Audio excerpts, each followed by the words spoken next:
I met Emily Wilson when I was a junior in high school. I was 17, a geek, tall and skinny. She was 15 and had just transferred into our district as a freshman. She was not, by the standard of models and cheerleaders, beautiful.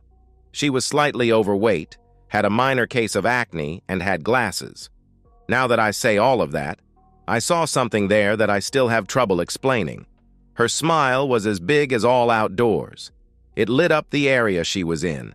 Behind the glasses were the most intense blue-green eyes that were capable of making you melt or flame out. Her red hair and white skin made you think of a stereotypical Irish maiden. Her voice was soft and musical. She was pleasant, easy to talk to, and friendly to everyone. I first saw her when my math teacher asked me to become an algebra tutor for students that were having trouble or requested additional help. Emily was one of the 6 people that had asked to have a tutor. The group met after school 3 afternoons a week. I was given class credit and an hourly wage that was equal to the minimum wage. I would have done it without those benefits, as the brain exercise was fun. I had use of our family van, so while the school buses did not run after the session was over, I could take everyone home. Emily lived about a city block from where I did, so she was always the last one to be delivered home. We had many interesting talks. There was something that attracted me to her. It took me about half of the semester to realize that I was interested in getting to know her better.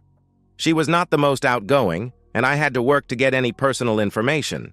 I discovered she was not allowed to date until she became 16. She was not allowed to have boys in her home until she was 16. She told me she was afraid to introduce me to her family because her dad was overprotective. I finally convinced M, as I called her, to introduce me to her family. Her mother was, and still is, a gem of the first quality. Her father, while giving the outward appearance of a stern taskmaster, was just a very loving parent trying to do what he thought was best for his daughter. They both told me how they appreciated my help with Emily's schoolwork. Emily and I started officially dating on her 16th birthday. We had gone on group outings and school functions before, but because of her home restrictions, we were never allowed to have less than 2 other people with us. Even so, we were definitely considered matched by all of our friends and most of the school population. I gave Em a small locket for her birthday, and we went out to a fine restaurant for a fancy dinner. She told me that she had fun and wanted to start going places and doing date things with just the 2 of us. I took her to my junior prom. She was the most beautiful and youngest lady there. We dated all through my senior year, but had talked about what we would do after I graduated. We knew that I wanted to go to college, and my main choices were several hundred miles from where we lived. Em told me that because of the distances, she felt that we should not commit to being exclusive while she was home and still in high school. She said that if we were meant to be together, we would find each other when the time was right. I was not sure what she was getting at, as I thought that we would still be together forever. I finally realized that it was a moot point, because my parents could not afford to make up for the differences in the costs of college that were not covered by the scholarships I was awarded. I joined the Army right after graduation. I saw it as a way to complete my goals without going into life-altering debt. I was fortunate that the 2 scholarship committees agreed to allow me to defer the scholarships for no more than 6 years while I completed my military commitment. Emily and I said goodbye at the 4th of July celebration and picnic. I was reporting to basic training the following Monday. It was a sad but nice day. I arrived at Fort Knox, Kentucky for processing and orientation. My unit was then shipped to Fort Campbell, KY. Once there, I found that I enjoyed the whole military experience. I was made platoon standard bearer the first week of training, and by the time the 10 weeks were over, I was acting platoon corporal. That honor was given to a troop who managed to complete all phases of training successfully with no scores less than 90%. I and another troop both qualified and both received the award. I was writing home at least 3 times a week, and to Emily just as much. About 5 weeks into training, I got the dreaded Dear John letter.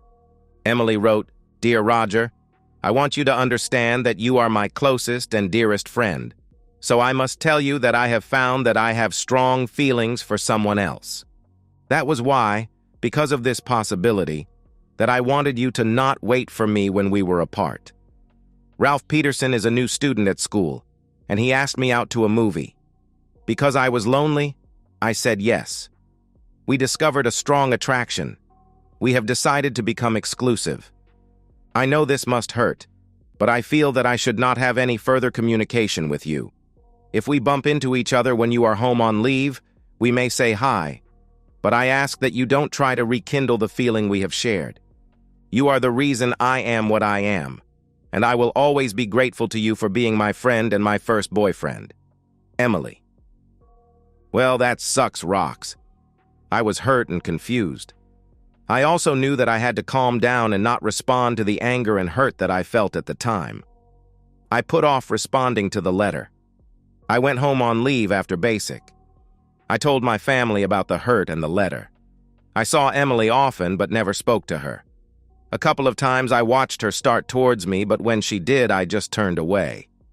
I completed more than 2 years of my 3-year enlistment when I was injured in a training accident, and after rehabbing to the Army's satisfaction, was given a medical discharge. I was hurt when the truck I was in was hit by a drunk officer on the base. The officer was killed, the truck was overturned, and my left leg below the knee was crushed. In some ways, I was lucky because the bone above the knee was not damaged, and the joint was still usable. But I lost the leg about 4 inches below the knee. I was able to adjust to the prosthetic leg quickly and was discharged almost as if I had not been hurt at all. I received a disability rating of 70% and a decent pension from the injury. I had a slight limp that got more pronounced when I was physically tired. I was assigned rehab in Texas, at Fort Sam Houston. Because of this, my parents and my sisters could only see me once while I was there. They could not make the 1,200-mile trip by car, and it was expensive by air. The one time they came, the Red Cross got the tickets for them. Emily was not mentioned. I gave them a tentative date when I would be home. I had taken several college classes at the University of Maryland. They offered correspondence classes to active military people. So I went back home to prepare for the next phase of my life with enough credits to start on campus as a first-semester junior. When I got home, I was welcomed like a conquering hero. My parents, my sisters, and to my surprise, Emily, were all there to meet me at the airport. I hugged all of my family and acknowledged Emily with a handshake. She looked extremely hurt. Well, what did she expect? When I got to the car, my parents got in the front, my sisters brought their own car, and Emily started to get in my parents' car in the rear seat. I helped her in, closed the door, and told my dad I would meet them at the house as I was taking a cab. He was not happy but did not say anything. I actually got home before they did. I no longer had a key to the house, so I sat down on the porch. When Dad's car finally showed up, Emily was not in the car. Dad unlocked the door without a word and tried to push me in. That did not work well. I slipped and went down because he pushed on my right side and my prosthetic slipped on the porch. I was physically and mentally hurt again. I did not go in. I grabbed my bags and went out to the curb. I called a local hotel, got a room, then called a cab. I spent the next 3 days without talking to anyone from my family. Finally, I thought, maybe I was overreacting. I called home and talked to my sister. She told me that Dad was not talking to anyone in the family any time I was mentioned. She said that Mom was crying most of the time. She also said that Emily was trying to find me to apologize to me. I finally decided to get off the pot and called Emily's parents. I found out that Emily was not living at home anymore. They told me that they would give her my number. I explained what had happened and that I wanted to apologize to her for making a fool of myself.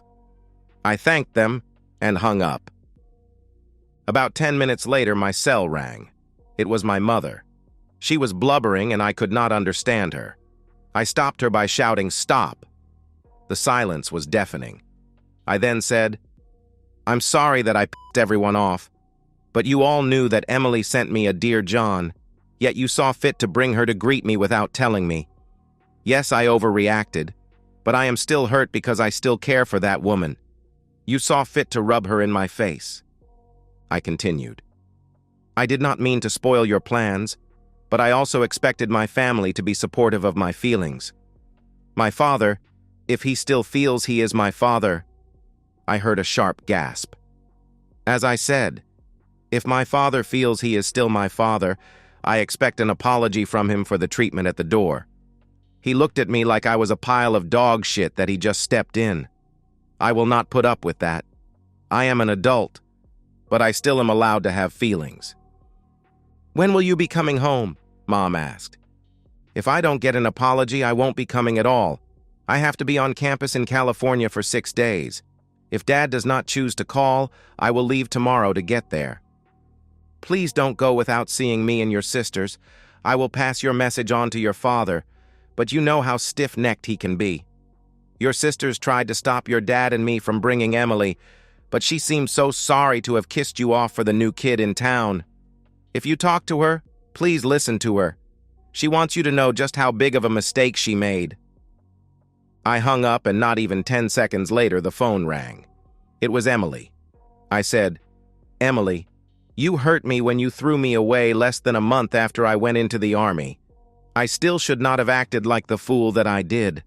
I am sorry I acted as I did. I'm so sorry for hurting you. I was wrong. I was foolish, and I was lonely. All of those are just excuses, and there's no reason I can think of that would justify my behavior. Then she stunned me and asked, Can I come and get you so we can talk? I think I would like that, as long as you don't try to ambush me as you did at the airport. All I heard was silence, and my cell phone screen showed call time. She hung up on me. My mother and sisters called several times. My father did not until I was on the way to the airport to get to campus in California. When I picked up and answered the phone, he started with, Do not ever come into my house again, you ungrateful bastard. I will not apologize for trying to make 2 people happy. Then he disconnected. When I got to the campus, I bought a new phone and number. I trashed the old one. I also bought a new laptop. I was pretty much set for money, 6 months in the hospital. 2+ years where the military provided almost everything, there were just not a lot of places to spend your money. I never got involved with the barracks gambling, I didn't drink, didn't smoke, and did not date at all. Therefore, I had almost 70% of my entire salary still available, and with the GI Bill, my pension, and my scholarships, I would be debt-free when I graduated. I used the laptop to email my sisters and my mother. The responses I got told me that I would be welcome home whenever I had a chance. My father tried to put his foot down once too often and was shown the door. My sisters were still in contact with Emily. They agreed not to give her my email address or my phone number. They did say that she had moved back home and that she had planned to take me to dinner at the restaurant where I had taken her on her first date. She was feeling guilty about the airport, but was still pissed about my ambush comment. I called my home the same day I got the email from home about my dad.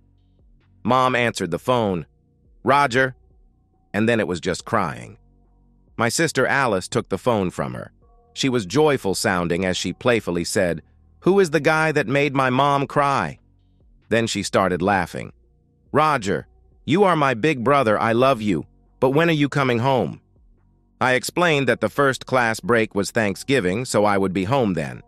I also told them that I would send them plane tickets and hotel reservations for the first 3-day weekend to come out. I had a very good piece of luck while I was in school. A bunch of the people in our dorm put money in a pool and bought Mega Million and Powerball tickets. We won a big pot. Each of the 11 people in the pool came out with about $15 million after taxes. I immediately put mine into a trust and set it up so I had an allowance that left me without any worries about my future. My college major was electrical engineering with a minor in computer programming. I had a job waiting for me with a company that was designing windmills for electrical generation. They were on the cutting edge of the technology. I was so impressed that I invested $1 million for 5% of the company. The shares were mine, but I could not sell to anyone except the other partners. I had been home several times, and I gave my sisters each a trust fund of their own for Christmas my college senior year and their high school senior year. That gave them all the money and more they would need for their college expenses. They went on to graduate debt-free also, The leftover funds would start them on a good life. I paid Mom's mortgage, she had divorced Dad, and he skipped out of his court-ordered obligations, so my help was needed. The last they heard of him, he had been arrested in Costa Rica for trying to beat a hooker to death. That was the last the family ever heard of him. The company transferred me to a facility that was about a 30-minute drive from my family. I had the trust buy a nice property about halfway in between work and family. It had a live-in, ready 5-bedroom new house of about 3,900 square feet on the place. The lot was over 5 acres. I got it cheap, as the family that had it built went bankrupt before the final building loan payment was due. The bank sold it to me for basically the remaining balance. It was fully furnished except for appliances because the bank had used it as a setting for some of their commercials. Mom and the girls were given a debit card and told to finish it out. I also promised the girls that as long as they promised to behave, I would put up a pool house with a pool and a hot tub in. They squealed and Mom asked if she was invited too. I laughed and said, "I said girls, last I looked you're a gorgeous girl." That got me a swat and a kiss on the cheek. It was on one of my trips home that I rediscovered Emily. I was in the grocery store picking up something my mother forgot for our dinner. Emily must have seen me. I was bent over getting something from the bottom shelf when she very gently bumped me in the butt with her cart. I jumped up straight. When I turned around to complain, that red-headed pixie was giggling behind her hand. When I raised my fist and shook it at her, she stuck her tongue at me. I just stood there and busted out laughing. I finished my selections as Em stayed with me. I commented on how good she looked. She said that after she graduated, she had tried college and found she did not fit in, and so left after getting her AS degree in accounting and bookkeeping. She got a job at a local fitness center. Seeing some of the women lose a lot of weight and tighten themselves up, she began working out and she liked herself and how she looks now. I asked if she had plans for dinner that night. When she said no, I reached down, grabbed my phone, and asked Mom if I could bring a friend as a guest to dinner. Em's eyes started to mist up. I held the phone so Em could hear. Mom said yes and asked me if she knew who I was bringing. When I said I didn't think so, Em punched me playfully in the shoulder and I put my hand over her mouth so she wouldn't give it away. Mom said to bring him on. When I came in the door, Emily stayed behind where Mom couldn't see her. When she asked where my guest was, Em jumped out and Mom screamed. My sisters ran out of their bedroom to see what the commotion was about, and they started screaming. When the screaming stopped, there was a major group hug with me trying to keep the pepper from causing my eyes to leak. When things settled down and dinner was over, I took Emily out to my car and I drove her back to her parents' house. On the way, I apologized for treating her badly. I also asked if it would be possible to take her to dinner and have a conversation to clear the air. I told her I was over the hurt, and as I had not heard anything about Ralph, I asked if it was over and if we might try to start over. Emily said she was free anytime I wanted to talk. Then she mentioned that Ralph turned out to be an abusive, controlling guy. It was over shortly after it started. She said that there had not been anyone more than once since then. She told me she would like to try again. Dinner went well. Em explained that Ralph came across as a nice guy and he was for a couple of dates. Then he started to try to control Em by telling her who she could talk to at lunch and when they were on dates. The final straw was when Em had to go see an aunt during a family emergency. Ralph told her she couldn't go. She went as she should have. When she returned, Ralph tried to slap her in front of her parents. Her father paid for that. He grabbed Ralph by his belt and shirt collar and literally tossed him out on the grass. End Ralph. She went on to say that she had 2 additional dates in high school. One was for her senior prom when she went with her cousin. The other was a school dance when one of her classmates asked her nicely to go with him. When they arrived, the boy went off to talk with his friends and did not show up to take her home. In college, she was not one of the in crowd, and as there were 3 times as many girls as guys, she never got asked. I apologized again for how I acted at the airport. I told her that I had not dated anyone in the Army, and since I was considered a cripple on campus, I was not considered prime dating material. I had asked a couple of co-eds out, but after a particularly vicious turn down from a campus princess, I stopped asking. I asked Em if we could go out on a second first date. She said no. She said, "I thought this was our second first date, so we need a second date." We dated for a few months, and I found that my feelings were as strong or stronger for her, so on St. Valentine's Day, I asked her to marry me and gave her a ring. I asked her to not show the ring to her parents until after I talked to them. When we arrived at her parents' house, I asked them if I could talk to them in the kitchen. Emily kissed my cheek and whispered, "Thank you for asking them before we announced it." When I asked them, I got the usual questions about how I was going to support her. When I said I wasn't, that she told me she would support me.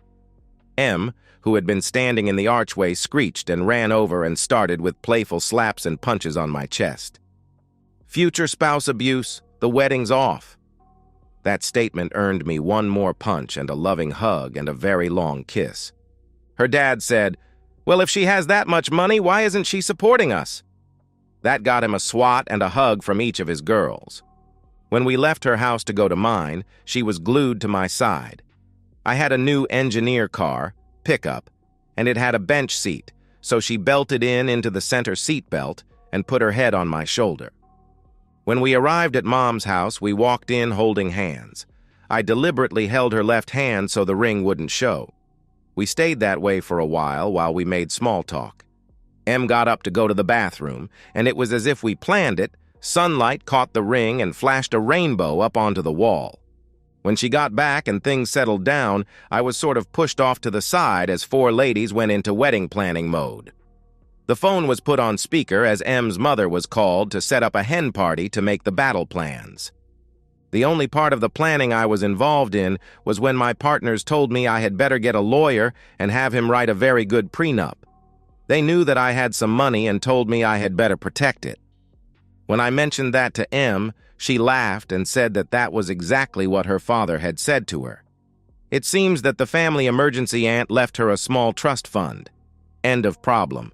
The final document protected both trusts. I did the 3 wedding S's: shell out, shut up, and show up.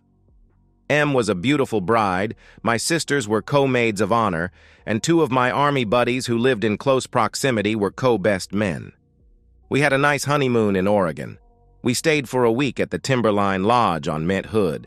We saw the Columbia River windsurfers, some beautiful natural sights, the Pacific Ocean, and many other local sights. We had been married about a year when Em started talking about a new fitness trainer at the gym.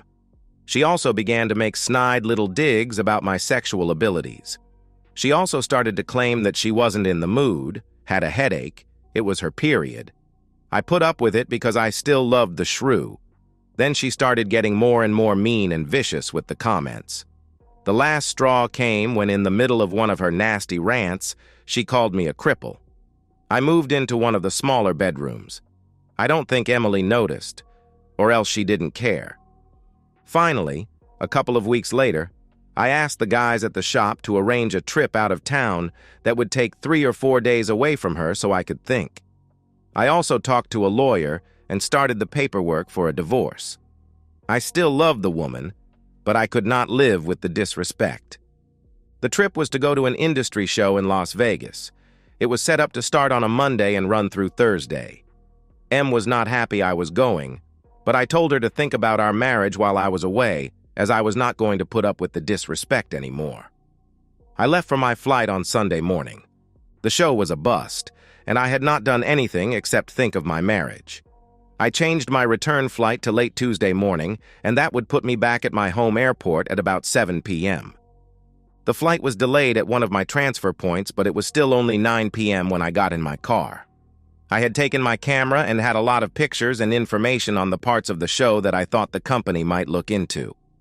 I drove home and pulled into my drive at about 9:45 to find the driveway blocked with a strange but familiar car. It definitely wasn't one of Em's family's or my family's car. It also wasn't one of our cars. I had a very bad feeling about this. I moved my car onto the lawn and removed the valve stem cores and flattened both rear tires on the sporty car in the drive. If it turned out innocent, I had a portable air compressor in the garage. I then grabbed my camera, my briefcase, and the keys and walked up to the side door around the sporty car. I saw a parking sticker for the building where Emily worked, and then I recognized the car. It belongs to a blonde god fitness trainer named Eric Nordquist. He was also an employee of the fitness center where Em worked. I walked into the house and followed the noises to the guest bedroom. I found my loving wife and Mr. Nordquist in a very naked and very compromising sexual position. I quietly took all of the pictures I would need and backed out. As I headed to the kitchen door, I saw the alarm panel. I set it and went out. I put the camera in my car and locked all of the doors. I waited about 15 minutes, and when Nordquist did not come out, I opened the kitchen door and waited for the alarm to go off. When the alarm sounded, I was standing in the doorway, and he came running out naked with a knife in his hand. It must have been in his clothes. He did not say anything as he ran towards me. I started to back up when my fake leg caught on the step and I fell down. The guy stabbed me in the side and used the butt end of the knife to punch me in the face. Emily must have gotten dressed, and when she saw who he was beating, told Eric to stop as I was her husband. About that time, the police arrived and saw me lying in the drive bleeding from the face and side. An ambulance was called, Eric was arrested, Emily was served, and after 4 operations and a couple of hundred stitches, my face was repaired. Sort of. I had the lawyer sue the company because their employee handbook was specific about non-fraternization with staff and customers. Emily was fired. I never had to use the pictures as the police report had all of the documentation of the affair through their statements. The affair had been going on for a couple of months. Eric got 10 to 20 years for attempted murder carrying a concealed weapon and assault with a deadly weapon. Emily not only got fired, but she was also disowned by her family and left town. I ended up with another couple of $1 million, and the fitness center closed. After a year of plastic surgery and endless pain, I called a halt and started to learn to live with the 2 major scars that the surgeries had not smoothed out. I had a scar from my left eye up to my hairline on the right side. The other scar ran from the left corner of my mouth down to the edge of my collarbone. While Eric was beating me with the knife, he managed to cut me where the scar from my mouth was. My sisters came to live with me and babied me while I was recovering. Jean stayed after I went back to work. I worked from home for almost a year until everyone told me that the scars did not bother them because they only saw the man inside. One of the guys from my office had met Jean when he delivered some drawings for a project while I was working from home. He asked me later if he could ask Jean out for a date. I knew he was a good egg, so I told him that it was up to Jean. They dated for about 6 months when John and Jean came to me holding hands.